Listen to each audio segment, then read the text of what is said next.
Mixer செய்யறதுக்கு ஒரு பாத்திரத்துல தண்ணிய கொதிக்க வச்சுக்கலாம். இப்போ இதுல தண்ணி கொதிச்சிருச்சு. இப்போ இதுல சேமியா போட்டுக்கலாம்.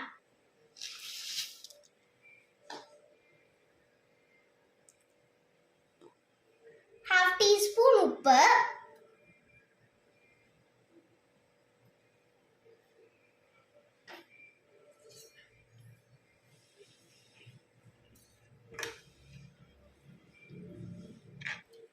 சேமியாவை அரை வேக்காடு தான் வேக வைக்கணும். இப்போ எடுத்துடலாம். இப்போ தண்ணியை வடிச்சிட்டு சேமியா எடுத்தாச்சு. இப்போ ஒரு கடாயில எண்ணெய் ஊத்திக்கலாம். இப்போ எண்ணெய் சூடாயிருச்சு. இப்போ வேக வச்ச சேமியாவை போட்டு பொரிச்சு எடுக்கலாம்.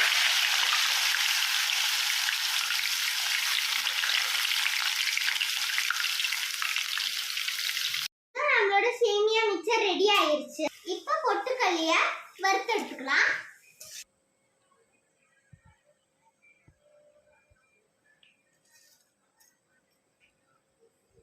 நல்ல கடலையை வறுத்து போட்டுக்கலாம். இப்போ கருவேப்பிலையை வறுத்து சேர்த்துக்கணும். ½ டீஸ்பூன் மிளகாய் பொடி. இப்போ மிக்சரை மிக்ஸ் பண்ணியாச்சு. இப்போ சேமியா மிக்சர் ரெடி ஆயிடுச்சு. இப்போ நம்ம சர்வ் பண்ணிக்கலாம். இந்த டிஷ் உங்களுக்கு பிடிச்சிருந்தா லைக் பண்ணுங்க, ஷேர் பண்ணுங்க, சப்ஸ்கிரைப் பண்ணுங்க.